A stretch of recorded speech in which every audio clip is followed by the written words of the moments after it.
Erin's pretty afraid of having a baby because she never had a relationship with her mother.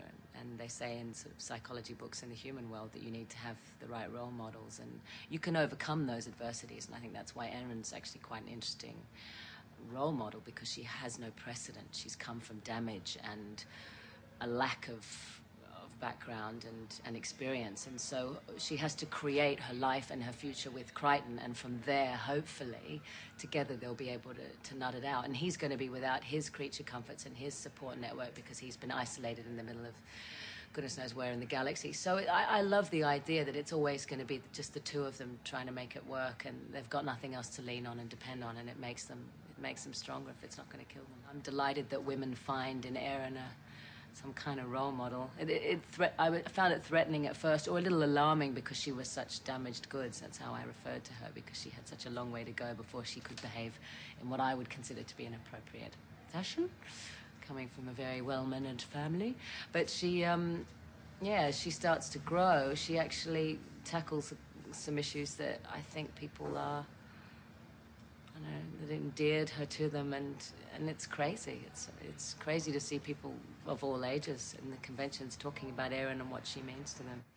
Best thing about coming back for me to do the miniseries has been being back with everybody again, the cast and the crew. I didn't know how many people we'd be able to get on both sides of the camera, and we pretty much got everyone. So I think we all felt that there was something that really needed to be completed. There was a sense of moral obligation to the group, and especially to the fans. We were told from the very beginning on this one, David Kemper said to me after the read-through, all right, it's all changing.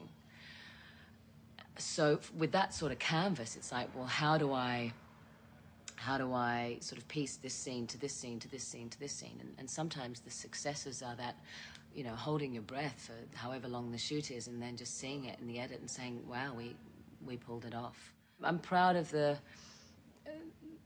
imagination and the creativity, the deadlines that we've had when the Creature Shop has had to deliver something on an absurd deadline, and we've had to sort of pitch in, all of us on the day when we look on set and we see what we've been given, we all have to sort of pitch in and work out how we're going to approach telling the story. And sometimes what was on the page cannot be delivered, and it was the collaborative aspect of it that I think was a huge success. The more people actually opened up to the idea of collaboration, the better our work became. I remember the first day when I arrived in the makeup room for Tess, and Ben said, can I steal her away for a sec? I just want to show her the set. And he sort of took me in to see what Ricky Ayres had brilliantly designed and created. And once we realized the scale of it, we became more and more proud of what we were able to achieve on such a fast turnaround. You just get inspired by it. You walk onto set and there's a really dramatic scene, and it blocks itself. It has a life of its own that sort of comes off the page.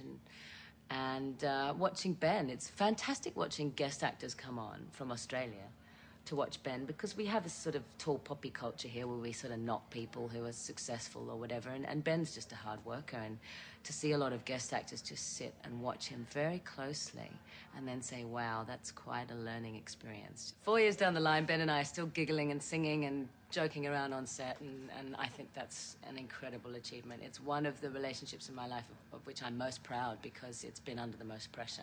I would spend more time with Ben than I do with my family, and he is like a member of the family now, so we've been good kids.